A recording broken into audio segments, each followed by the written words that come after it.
Hey guys, and thanks so much for tuning into the recording today. It's a privilege to be able to have a chat today to Justin Brown from Primal Video and talk about how to use YouTube to grow your practice. So if you don't know who Justin is a long-time leading video production and marketing specialist. He's had a 20-plus year video journey, and he's had top-level credits on international film and documentary and broadcast productions involving a raft of inspirational domain leaders, including Dr. John Demartini, Roger Hamilton, John Assaraf, extreme athletes Mark Visser and Ant Williams, and global change makers like UN Women. And he's known for his unrelenting focus on achieving maximal results with minimal effort. Together with his brother Mike, he now teaches entrepreneurs and marketers and business owners how to amplify their business and brand faster with video at primalvideo.com. So welcome, Justin. Thanks so much for joining us today. No, thank you very much for having me on. That's awesome. It's great to connect with you. Yeah, you too. So you started on YouTube in late 2014, and you recently celebrated 10 million views and 120,000 subscribers on YouTube. Did you ever imagine having this much success with YouTube? It's definitely been a long slog to get to that, but I mean, our goal wasn't to sort of to grow to where we are now. We kind of just wanted to have a bit of experimenting really with it. I mean, we were helping our clients and those sorts of things with it and creating videos, obviously, but the engine that is YouTube is a totally different game. Like, it's all good to have the content, but create content that people want to see and content that helps grow an audience is a totally different thing. So it's been, a bit of the game. So we had the channel. Yeah, we started the channel about 2014, but we really didn't take it seriously. I think I've had that channel sitting there for a while, but I think 3 years ago was really when we pushed the button on Primal Video. And my brother Mike and I started that up, and the first 50 subscribers felt like it took forever. And then the first 100 were like, why are we doing this? Like, there's just, I know that it's a tough thing, but when you actually put yourself in that position, it can be, it's not a great feeling when you're putting your heart and soul into these videos. I know that there's a lot of people out there that are in that position. So that's now what we help people with, because it's not that hard if you've got the right process and the right goals in mind for your video. So hopefully we can talk about some of that stuff tonight too. Yeah, absolutely. It's great that you can relate to the business or marketer who's just starting out and they're wanting to try and keep the wheels turning and build that momentum. Yeah, so. Definitely, and that's really what it all is about. Like, it's that consistency, but you can actually accelerate it all faster with the processes and things that we're going to talk about, and having that the right strategy in place, and you end up creating content that you know that people are searching for. So inherently, the videos are going to rank, whether it's immediately or whether it's 2 or 3 years down the track. We know that there's search traffic, so you're already halfway there. What are some of the ways, because that's a key point, that it's okay to create videos on YouTube, but to actually know that people are searching for those terms, what are some of the ways that you find out what people are searching for? Yeah, so I guess that's probably the biggest difference with, say, YouTube versus a Facebook or anything, Instagram and those other platforms. I mean, YouTube is there, you're there for the long game. And the biggest difference is that it's actually a search engine. So if you think of it that way, you're uploading your content to a search engine. So people are searching on there for things, how to do this, the best product for this, or the best glasses to fit my shape face, or whatever it might be. That's probably a really bad example, but no, there's these pains and problems that people have that they may not be asking you in person, but they're going to search in the privacy of their own home. If you can create videos that are helping people, and helping can just be entertaining people as well, like we're all looking for entertainment, then you know that people are searching for that. You can create content around that. So what we use is a combination of YouTube search to find out what people are searching for. It sounds silly, but as you start to type into YouTube it's going to come up with suggestions. So how to make a video, the best video editing software. You start to type in those things into YouTube search, but also Google as well, and that will start to fill out with some suggestions, and those are a good place to start. Beyond that, we use Google Keyword Planner, which is built into Google's ad platform. So you can start to get more detailed results as to how many people are searching for those things. So the amount of search traffic. So you know if you've got a hot search term or not. And then we also use a plugin for YouTube called TubeBuddy. And that also helps us find keywords, and even the exact key phrases make a difference as well. If you've got the same keywords in there, swapping some of them around might be the difference between ranking number 1 or 2 on YouTube and ranking, 9 or 10. So you're still going to get on that front page potentially, but it could be a huge difference just by swapping the two around. So using those tools, it'll help you find those exact phrases that people are searching for. That's awesome.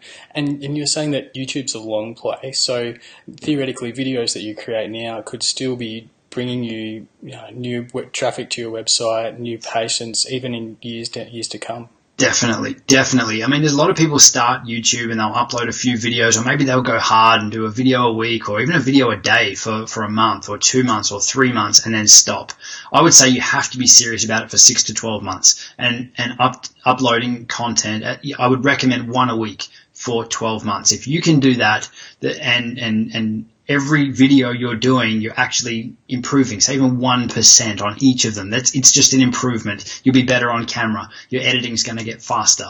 Your whole filming is going to get faster. Like you'll be more comfortable. You're going to have more fun with it, which means your content is going to be better and your viewers are going to enjoy it more and resonate with it more. So it's definitely a progression. And that's part of the reason why we left all our original videos up on the channel. So if you feel like going for a laugh, then definitely go and check them out. I mean, the content I would still like to think is solid, but I mean, my background is behind the camera. I'd much rather be behind the camera than in front of it. But once you start to see the traffic that you can generate, and to answer your question, yeah, we've got videos that are 2 and 3 years old that are still getting over 1,000 views a day.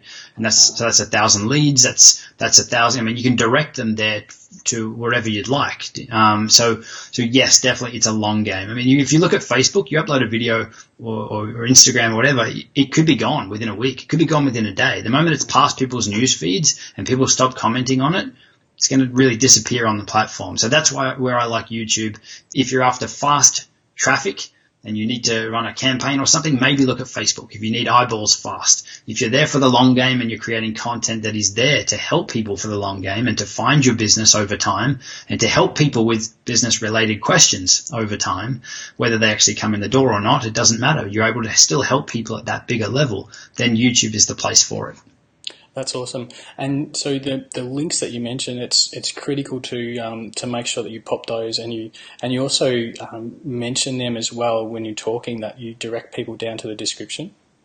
Yes, definitely. So I mean, we have a full video structure that we use and we tweak over time. But the most important part at the start of the video, once they've got onto your video, that's a whole nother strategy to get them onto your video, and we can talk about that too. But once they're on, you want to hook them at the start. You want to let them know that they are in the right place and that your video is actually going to answer their question or say what you said you're going to do in your title and in your thumbnail. So it's a matter of reaffirming that and letting them know they're in the right place. You're going to tackle that, and then we'll jump to a quick call to action. And that's, if you're new here, make sure you click the subscribe button, and all the links that we talk about for camera gear, for whatever, they're all in the description. So you're helping them out. You're guiding them through the process. And that's part of the experience with it as well. You really want to hand hold people through your content and make it a nice experience so that at the end of it, you've helped them with something, or you've educated them or entertained them, but they're not left with a bad taste in their mouth because you've then, tried to sell them something or whatever it might be. Like, you take the approach of helping people with your content first, and then you can lead them to the next step, which could be a resource or a checklist or something that you've spoken about. So we take that approach. If we're talking about, say, video editing software, we'll then at the end of the video say, we've got a editing guide. So we know that they're there for video editing software. So their next problem is, how do you edit faster? So we can then direct them to an editing guide, which is a free PDF where we're able to capture an email address and obviously then market to people beyond that. So it's still helping them. We're not just talking about something random and then saying, hey, download our checklist. It's definitely in line. It's actually helping them with the next step. And that's a really important thing. If you can help them with the next step, you know where they are because they're there on your video for whatever the topic is, then that's really a big thing to be able to grow a business around your YouTube content. That's really important because some people are searching for like how to help my dry eyes or how do I improve my vision. So if you can answer their question and then, as you say, to then think about, okay, what do they next need to know? That's important.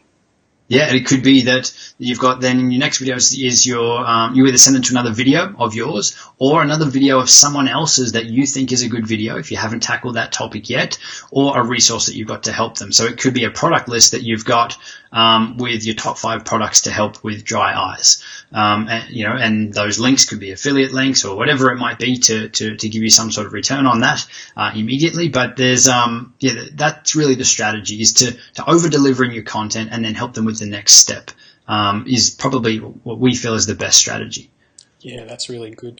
And playlists are important too. Like I heard of an optometrist he says lots of things every day to patients, and it tends to be the same things. Like he'll make the same recommendations, and he's like, well, why shouldn't I just create a playlist? Definitely. So if anyone is struggling to create videos, you're like, oh, how am I, Justin said I need to create a video a week, or how am I going to come up with that many topics? Think of the things that people are asking you every day, like your frequently asked questions. That is the best place to start, because if they're questions, people are going to be searching for them, which means they're going to rank to some degree. Obviously, that's when you do your keyword research to confirm all of that. But that is the best place to start. Or you could start by introducing yourself or your staff or something like that to build up a bit of a brand awareness around what you're actually doing at your business. So that's what I would recommend. But the frequently asked questions, and yes, then drop them into playlists. So each individual video has the ability to rank in YouTube search. So when people search, that your videos will show up. But a playlist can also rank. A playlist is essentially treated as its own YouTube video. So if you create a playlist around your content and other people's content on a specific topic, then you can actually control that traffic. Like you can send them to yours, then to someone else's, and if they continue watching, it could come back to yours. But you're creating a great user experience, which YouTube rewards. So you've got to think of it, YouTube's a business, right? What do they want? They want people on the platform, and they don't want people leaving. They want them to stay on there, because the longer they stay on there, the more ads that they can serve, the more data they're tracking. So you want to try and keep people on YouTube for as long as you can, without making your videos unnecessarily long, if that makes sense. You want the videos to be as long as they need to be and no longer, but you want the viewer's experience to be as long as it can be. So if you don't have a video that is the next best step for them, then send them off to someone else's that is, and you will still be rewarded, and your channel will still be rewarded, because you've brought them onto the platform and you've helped that session stay longer. So it's a pretty cool game. That's really cool. I'm thinking of there's some really cool CGI or animated dry eye videos that it's just, it'd be too much for one practice to produce. But if you can talk about dry eyes and then refer people and say, hey, check out this video, then that would be awesome. It's also a model that wins for everyone, right? Because you're helping the people that are there, but you're also helping the person that created that video. You're sending them traffic, and they might get subscribers or business out of it because of you sending them that traffic. But the person watching has now got their answer. Like, you've sent them to the right place. So it is all about helping people, and helping people with your knowledge and your expertise and your experience, really, no matter what you're doing, even if you're creating entertaining or comedy videos on there. So it's it's all about that human to human connection, and helping people with your knowledge is how you can create a business around it. Absolutely, and I like your point about that, about human to human. It's because when someone's creating a video, they might be concerned about being on camera, like how do they come across on camera? But if they were to talk to the camera like they're talking to someone in real life, then that can make their channel a lot more natural. Yeah, that's a huge tip that we have around feeling more confident on camera. It can feel like, for me, I'm a people person. I love doing stuff like this and talking to actual people, even though I'm just looking at a webcam right now. I know you're there somewhere. No, but for a lot of people, it just freaks them out, and they need to talk to people. So you can actually print out a photo, or get a photo printed and put it behind your camera, or just pretend that you're talking to your ideal customer or client or friend or family member, and as weird as that sounds, that you're talking to a photo, it's actually easier than talking to a webcam or to a camera lens. So it can make a huge difference. Yeah, for sure. It's great. Those sort of little tips that can really make your videos a lot more natural. Yeah, definitely. And it's all about as comfortable as you can get. Like, you just want to try and relax. You want to be real. But I guess the only thing would be that you kind of want your energy up higher than you think you do. If everyone just talks normally, you go, oh, it's so like, hey, I'm Justin and we're going to talk. I'm talking to Lee. And you kind of got to bring it up a little bit. And you'll feel a bit silly doing it at first. And some people you can see just have energy bouncing off the walls. You don't need to go that far. But just take it up a little bit and you will come across as normal. But it will feel a little bit silly to start with. Yeah, for sure. And I guess you get that energy when you know beforehand what you're going to be talking about. Yeah, definitely. So that all comes down to your planning and your preparation. So before we even shoot a video, we know we've done the keyword research. So we know that it's a hot topic. We do all the research around what other options out there, what are the pricing, what are the questions people are going to ask as I'm going through, and you try to answer as many of those. So you want your videos to really be self-encompassing. So at any point in the video where they're like, oh, but what about this, Justin? Next thing I jump into is exactly that. And they're like, oh my God, it just blew my mind. Like, how did you know? So you can kind of think through your videos without making it, like such a daunting process. Over time, you get used to doing that really quick. And it really is just looking at the options. And what, if someone was telling me this, what would they ask? And that's where it's good. Like, obviously I work with my brother Mike. He doesn't have the video background. He's from more a startup and accounting and finance background, which is awesome because we bounce the videos back and forth before we even record them, so that I know if I'm too technical or not technical enough and those sorts of things. So it is good to have a sounding board, and you could use a friend or family member to help you do that as well. That's awesome. If you're just tuning in, I'm talking to Justin Brown from Primal Video, and we're talking about how to grow your practice using YouTube. Tom Roger, thanks for joining us today. So Tom's got a question, and he says that, do we need to change our approach to creating on YouTube if we're interested in a local market as opposed to a global market? I think you should definitely have a strategy, and your strategy could be audience growth, or it could be to get that immediate return, which is to have people in your practice. So it will be a combination of both. If you created content that serves a bigger purpose, things like how to solve dry eyes, or how to find the right glasses or lenses, or helping them self-diagnose, it sounds bad, but helping them solve the first step themselves, then you become the answer. So if they are local, then yes, they're going to come into you. If they're not local, that you're still helping them and you're giving them the answer, or directing them in the place for the answer, which is overall, I would say, a better play. But you can set the location of your videos in YouTube. You can say that this was, the location for this is Brisbane, Australia, or whatever it might be. You can actually then, in your keywords, put things like your location, so that when people are searching for optometrist in Brisbane or whatever it is, they're going to find you and your videos, and then they'll see in there that you've answered a lot of questions around their problems and things that they could be searching for. It makes you the expert in that area, in their local area, as well as on the bigger platform as well. So I definitely would create content, or try to create content that's both. So you could do a walkthrough of your business there and introduce some of your staff, but those videos aren't really going to rank well. They're local ones that people that are interested in actually coming in will click on and watch, and they're the ones that you can put on your website and those sorts of things to actually get that traffic and to get that channel momentum growing. You want to create the bigger scale videos where you're helping more people than just your immediate local community, if that makes sense.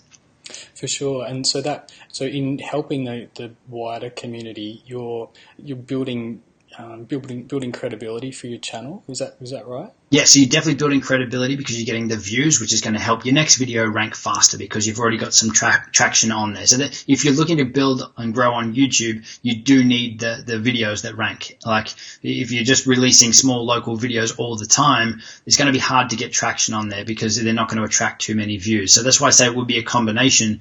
But the local people are still going to be interested in all of the bigger content that you're creating as well. It just so happens that you live down the road, or they're able to come in and see you. But it's more also about the ripple effect. You can change the lives of so many more people without that sounding cheesy. You can help a lot more people with your content than just the local ones. And it could be then that you opened up to things like speaking gigs or creating courses or collaborating with other people that will scale your local business much bigger than it would if you were just creating content specifically for the people in your immediate area. So there's other ways that you can grow your business much, much bigger by thinking bigger on your content with that. Yeah, absolutely. That's really, because at the end of the day, as optometrists, we try to be as caring as we can for anyone, people of all walks of life and locations, and just about helping people. That's the goal at the end of the day. Yeah, and that's definitely our approach too. I mean, obviously, we're like-minded people. That's why we're here. This is, it's all about hanging out with the people that we resonate with, and I guess our business is centered around that. It's like I come from production where I was creating videos for people, but they're actually going to get better results if they're doing it themselves, because they'll be able to create more content and build those personal relationships because the videos are more raw and more real. So you don't need to go out and get a production company. As much as at one point that pained me to say it when I was doing it, I'm like, no, do it yourselves. The impact is huge. Like the growth for their businesses and for YouTube channels and things is much, much bigger. And that's really what it's all about. For sure, yeah. I'm interested in some of the ways that if you do have a local video, what are some of the ways that you can optimize it when you upload the video? Yeah, so on YouTube specifically, you can actually add in the location. It will say, where was this video filmed? And I'll definitely do that. You've also got things like your keywords and your tags and your description. You definitely want to load those in there because they're all part of the things that when people search on Google, like on YouTube and on Google, that it's actually going to look on both platforms because Google will actually show YouTube videos in there. So we actually rank our videos, or I try to optimize our videos primarily for Google over YouTube. So that our videos, people are finding them. They're searching in Google for best video editing software or Adobe Premiere versus Final Cut or whatever it might be, how to film on an iPhone. They don't necessarily, they may not be looking for a video. They just want the answer. It could be written, could be audio, whatever, but they find a video. They see a video in there. They're going to click it because you much rather watch a video than read something. Or for a lot of people, that's the case. Yeah. Me specifically. But so we target for Google, and inherently by targeting for Google, you're also ranking high in YouTube. So that's where looking at both the Google search and the YouTube search when you're doing your keyword research and using the Google Keyword Planner, you're able to look at those and say, well, this combination of words on the Google side makes a difference, but on the YouTube side, it actually doesn't make any difference. So we'll go with the Google side. So it really is, without overcomplicating and scaring people about keyword research, because at one point I was like, oh my God, that is not me. I'm staying out of all of that. But it's not a daunting thing really. And it is all about having that process in place to do it. So that's what I would start with. Add in the tag, like pinpoint the location, add it into your description, add it into your title if you have to. Like you can experiment with this stuff. There's no right or wrong with it. And you can change them after time. So if you leave a video for 3 months, and I would recommend that you leave something for around 3 months to test it, for it to really filter through YouTube. If it's not ranking and it's one that you look in, there's good keywords, there's good search traffic, but your video's not being found, then that's when you can start to tweak things after the 3 months and change it up. And it could be as simple as changing your thumbnail. Like one perfect example, we had a video how to create a high quality video using your iPhone. And it didn't really rank that well, yet the Android one did. Same video, just, essentially 2 copies of it. And we changed the thumbnails. We updated the thumbnails to make them more appealing so that people would click it. Because, think of it like you walk into a bookstore. You're looking at all the different books. You don't want to judge a book by a cover, but what's going to grab your attention? Yeah. It's exactly the same on YouTube. You're seeing all these pictures and things and colors and whatever. You want to attract attention first. That's why your thumbnails are really, really important. So having all of that in play, the other thing you can do specifically is, you want to play, if you're on YouTube and Google and Google Maps and Google Listings, you want to play in their space. You want to be across all of those free things that they give you, the free tools to help your local business. And one of the biggest one is called Google Local, or local search, or local businesses. And you can list your business on Google. If you post your updated video or your videos on that local listing, or at least link it to your YouTube channel, then those videos are going to rank for you as being a local business as well. So that is another way that you can tie those videos directly to a location. Oh, that's awesome. So that would be a setting on Google Local that you can say, here's my YouTube channel. Yes, definitely. You can link the two, and add it in as a text thing as well. Because you get to add a bit of a description. And you can actually set it to post your most recent videos automatically. So that's the kind of thing. That's where people are searching. They're searching on their phones for an optometrist near me, and then yours will rank because it's got content. They love video. So the ones with the content and the reviews is another way to grow fast in Google's world. These are all things that you can do to really get your business to number one on Google search and Google local search. That's awesome. So on the Google search page, Google's got ads at the top, and then maybe a maps result and some organic listings, and there might be a YouTube video as well. How do you know when there's likely to be a YouTube video in that results as well? It's going to look at the obviously what you've searched for, and if there is a video that lines up specifically with those keywords or close enough to it, and it's obviously it's testing stuff all the time, so it knows if that's a hot search topic, I'm going to throw a video in there every now and then and just see if people click it, then these two are lined up. Right. So I mean, Google is constantly testing stuff, and that's where your thumbnail image comes into play, your title of the video. A lot of people will call their videos their name and then something after it. I mean, the end viewer doesn't really care what your name is yet because you haven't proven yourself to them. You haven't helped them yet. So don't put your business name or your personal name in the title of the video. Put the problem that you're solving or what they're actually going to find out in the video as the title. But ideally, you're adding those keywords that people are searching for in there. Like, that's what you should call the video. And that's what Google is going to look at and what YouTube is going to look at. When people are searching for that, they line up perfectly. Funny that. So it's like, of course they are, because you've done your keyword research, so your video is going to rank. That's awesome. So one of your videos, how to film a video with an iPhone, would come up most likely and come up in a Google search. Definitely. Yep. Yeah. That's awesome. A question from Tom. So how does a Facebook video, how should that differ from one that you would make on YouTube? Is there a difference? Do you see a difference? I think it really comes down to, it comes down to your strategy around it. Like, if you want to grow like an audience on Facebook, then you would be creating Facebook specific content. And while in a perfect world, it's nice to repurpose your content and create one piece of content and put it here and here and here.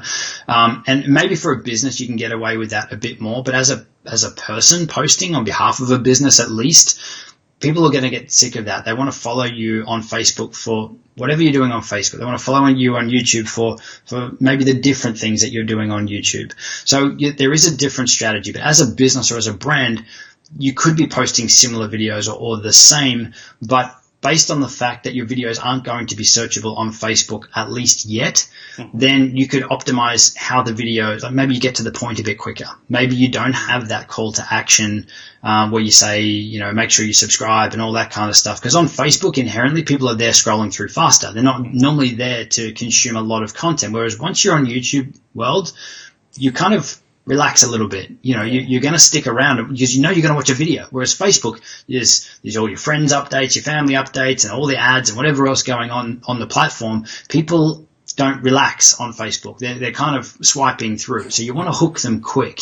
It is a bit of a different game, but I would say get to the point quicker and probably try to make your videos a bit punchier, if possible. But again, experiment with it because it can come down to your individual audience as well. So what might work for one may not work for the other. So it is worth doing different types of videos. Do some where they are fully scripted and you could be reading from a script or a teleprompter or something. Others where you're just talking from dot points. Even experiment sitting versus standing will make a huge difference to the different energy and how people are going to perceive you. Like if you're in your business uniform or you're dressed up for work and you're sitting down, that's how people are probably going to see you when they come into your office. Or you're standing, you can kind of match that and it matches that expectation. And then it's the little things like that, the subtle details, which also then comes into the background of your video to make them feel comfortable and those sorts of things. It's not distracting or overwhelming. So there is a lot that you can experiment with. And again, I'm not saying this to scare you. I'm saying do it and try and improve on little bits and pieces and see what works for you and for your specific business, because different audiences may change. Like you might be able to get away with 20-minute videos on Facebook. The other option, though, is to experiment with live, as we're doing now, and bring people on. It's another great way to create content. And I would say the world for it is probably Facebook over YouTube right now, unless you've got a decent following on YouTube. It's easier to grow one on Facebook around live content, at least for now, but who knows? Next week it could be totally different. Yeah, yes, that's right. And Facebook's always tweaking the way they do things, and yeah, it's good to stay ahead of that. Yeah, that's it. Yeah, but I mean, that's the thing, is that there is so many things. We're all told to create videos. We're all told you need a YouTube channel, you need to create videos, you need Facebook, you got to be on Pinterest and Instagram. I said Pinstagram, wouldn't that be a good one? Yeah, so you kind of want to pick one or two. So for us, our primary focus is YouTube, and that is where our time goes. Any additional time will go to the other platforms, and just we treat them as different. Really different things. So I have an Instagram that I run, or Mike and I run, and we've got the YouTube channel. We do have a Facebook page. We're really neglecting that right now, rightly or wrongly, probably wrongly. But on YouTube, it's our content, and we focus our content there. So there's three things to a sale, or to really, connect with your audience and to be able to lead them to a sale of your product or someone else's. You need an audience. You need people that when you talk, they're going to listen, and they're going to build that tribe around you. You then need a relationship with that audience so that they like and trust you, and that they are going to listen to what you say and buy whatever your product is. And the third one is you need something to sell them, an offer or a product of your own, a service or something. So with those three things in mind, you can do all of that on one platform, or you can get different bits and pieces across different platforms. So for us, our focus is on the content and on building an audience on YouTube. Then on things like Instagram, we're giving a bit more personality. It's what I'm doing behind the scenes and those sorts of things, not as much as I should be, but then you're building those relationships and you're actually connecting with your viewers in a different level.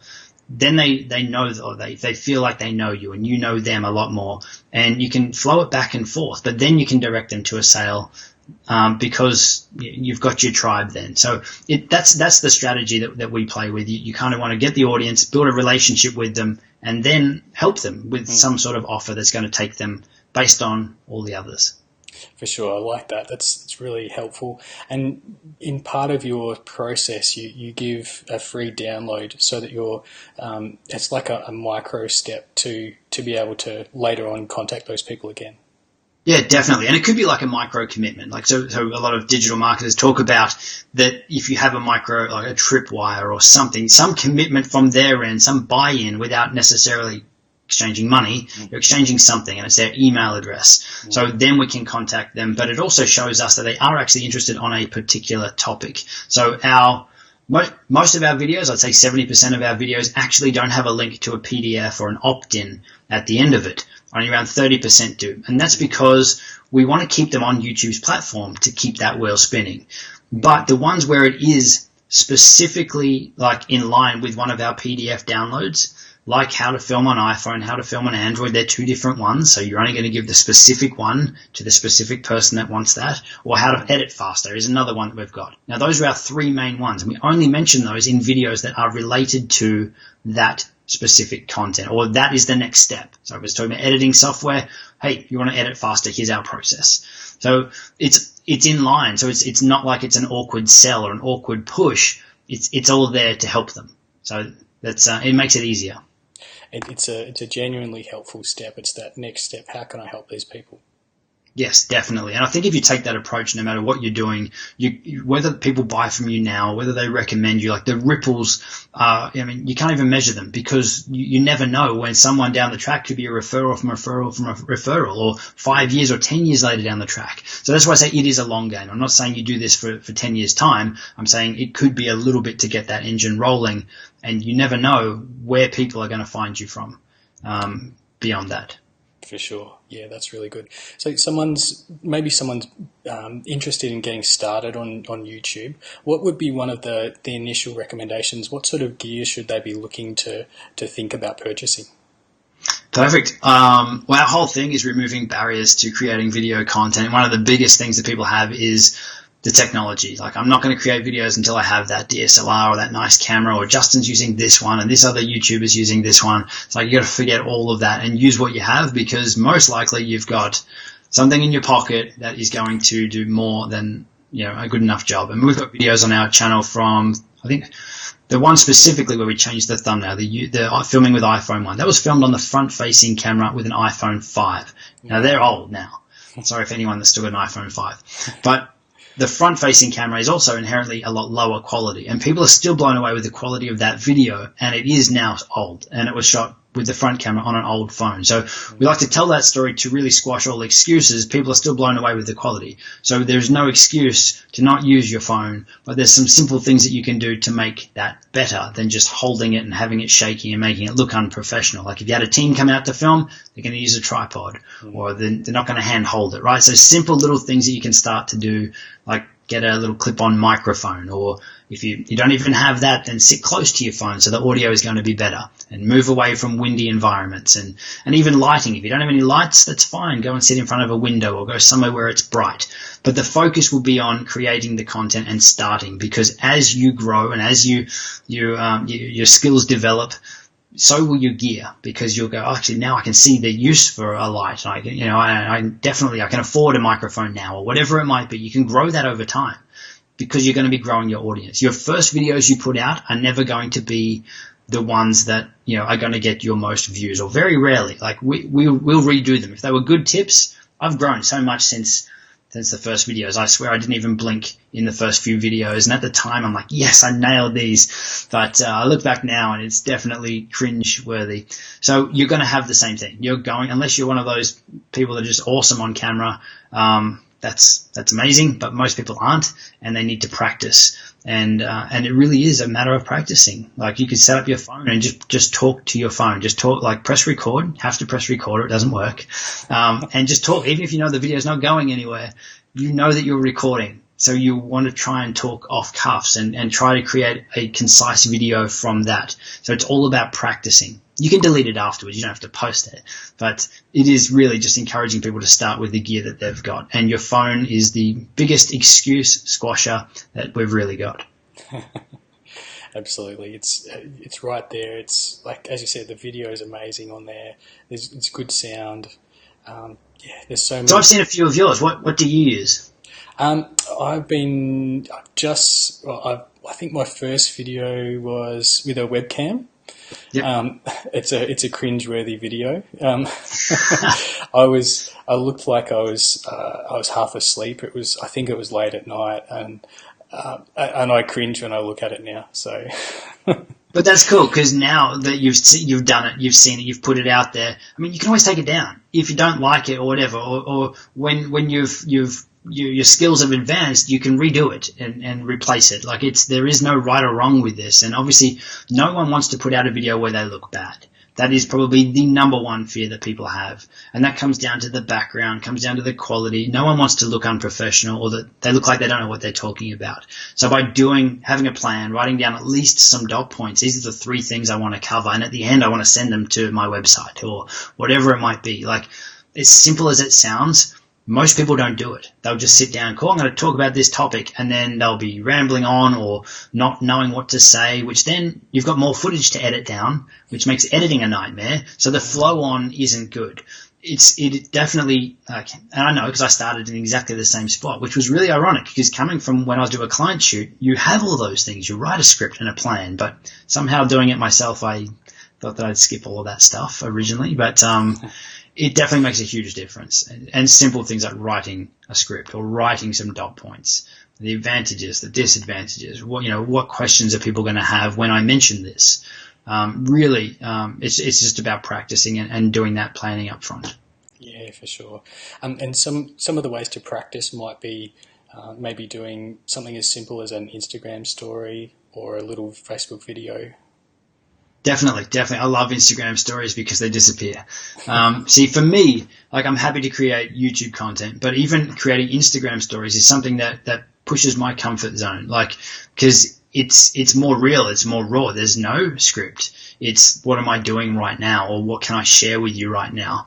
At least that's our strategy for it, or my current approach with it. But you can always remove it again. If you watch it back or you get some negative feedback and you agree with it, you shouldn't always agree with it. Most of the time you should ignore it. But you can always pull it down. Like, there's nothing, then it's gone. No one can bring it back. And only a few people will see it. That's the thing. Everyone thinks that when they put something up, the whole world is going to see it. I can tell you even right now, even with our subscriber base, which on the scheme of things is pretty small compared to a lot of other people, most people don't watch your videos. Most people don't watch everything that you put out. Like it's a hard truth, but the ones that do are the ones that you want to talk to. They're your ideal clients. They're your ideal customers, not your friends and family that are going to maybe have a laugh or that kind of stuff on the side. Like, it's interesting once you start putting yourself out there, especially in Australia, we have that tall poppy syndrome where, you know, I've had people say, hey, we're just going onto your YouTube channel for a laugh. Like, did you laugh? Like, is it funny? Like, so, I mean, you got these kind of things playing as well. And for whatever reason, like, it's just pushing through. It's just doing it because you're helping people with your content and you're growing a business. That's probably the most important part. This is a tool to market your business, and it's a good one, especially if you get your strategy right. Absolutely, and it's there. It's published. It's free. So there's a time commitment, but it's a free investment that can grow over many years.